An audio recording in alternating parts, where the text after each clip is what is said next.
Hey everyone. So today we are going to talk all about Google Earth. There's so many awesome features that are great for educators with Google Earth, and it's one of my go-to tools that I use all of the time in my classroom. And I encourage teachers of all subjects to use it because there's so many different ways that you can explore with your students besides just finding points on a map or points on the world. So I'm going to walk through just a couple of the cool features that there are and just some ways that you can use them in your classroom. So, love Google Earth. It always is so beautiful. You can spin around and do all the fun things. And as most people know, you can take your little guy or little stick person and drop them somewhere on the planet. And they will zoom in and fly down to street level somewhere, which is always kind of fun to see. And you never know where you're going to end up, which is kind of fun. And it's a great way. My students have a tendency to love to go into Google Earth and just like see where they live or see where other things are. So it's fun to explore. So you can always do that. But if you're looking to build Google Earth into some of your lessons, you can always, besides finding places on a map or kind of looking where things are in the world, there's different ways that you can build it in. But some of the features that you can build into your classroom. So if you click on the little measuring tool on the left-hand side there, and you zoom out, we were kind of talking about this on the podcast this week, where you are able to figure out distance. So if you're going to use this in math class, it's really kind of cool. You can place your points, and then you can figure out how far something is if you're having kids do some measurement.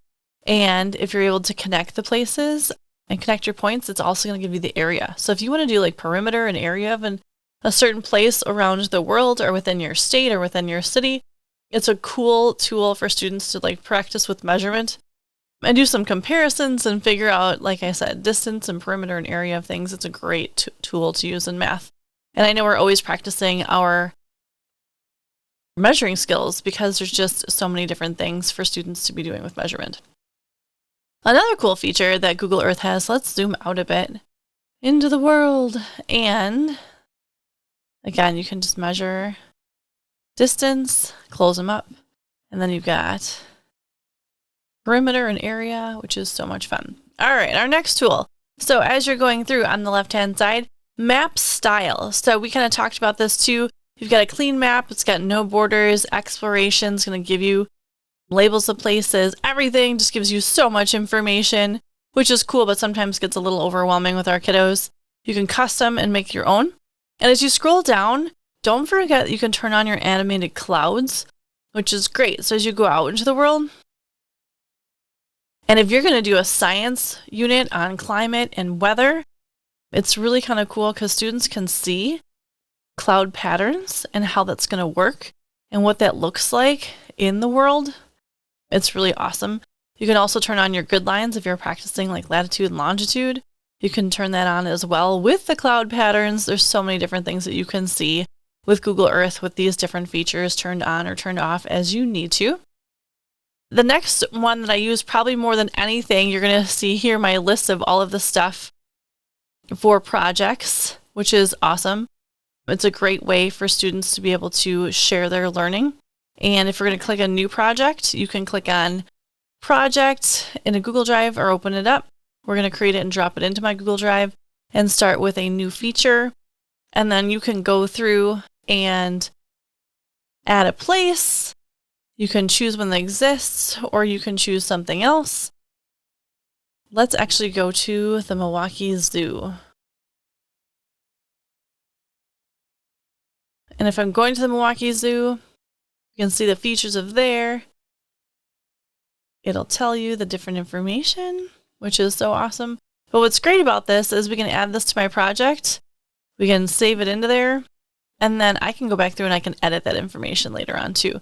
So if I click the little pencil, I have my students go through and they're able to add their place marks. They can change their information. So we replace it with their own description of the area, or if we're telling a story, they start writing the background of the story. They can add their own pictures, and all that saves directly to their Google Drive. And you can look up latitude, longitude, all of those things can go in there as well. So there's so many ways to build projects within Google Earth, and then they save right to your Google Drive. So there's a lot of different things that students can do.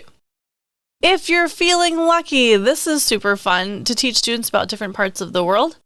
They're able to, I'm going to go out of the project area, and they can tour any place that they would like to, which is really fun. And then if we go into Voyager, so this is amazing. It's an amazing tool. It puts you in parts of the world that you would never necessarily go to on your own. They have really neat time-lapse videos that kind of go through what the world looks like from our satellites, changing forests, and they have sources of energy. You can warming planet, frozen lakes, the wildlife. You can see so many different things and these cool different views and time-lapse videos and tours. So you can go on virtual field trips with your students, which is fantastic. And there's just a lot of different things that you can do. There's also quizzes in here, and there's games kind of built into Voyager as well. So when students have a little downtime, or if you want to give them some fun activities to do, they can get quizzed on lakes around the world and food origins and all kinds of stuff. So take a little time exploring Voyager within Google Earth. There's a lot of interactive activities for students to do and a lot of cool things to see. It also will connect you with culture and connect back to like Google Arts and Culture. They have travel in there and then things specific for education. So if you're doing math or engineering, they have triangular structures and geometry and all types of just different subjects covered. And even they have poetry in there. So take some time, explore Google Earth. It's not just an interactive map. There's so much more to it. See what you can do and have some fun with it and put it into your classroom, because there are so many ways to use this and it's so engaging with students. And have some fun.